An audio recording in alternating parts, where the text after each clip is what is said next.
পশ্চিমবঙ্গ তথা কলকাতাবাসীর কাছে একটা খুব পরিচিত শব্দ এখন হয়ে গেছে উই ওয়ান্ট জাস্টিস।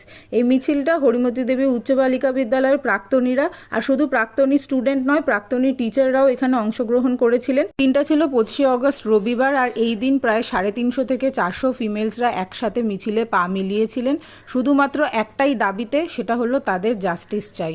এই দিন শুধুমাত্র এই স্কুল নয়, কলকাতার বিভিন্ন জায়গায় এবং পশ্চিমবঙ্গের বিভিন্ন জায়গায় আরও ফিমেলসরা এবং মেল ফিমেলরা সবাই মিলে এই ধরনের শান্তিপূর্ণ আন্দোলন বা মিছিল বের করছেন।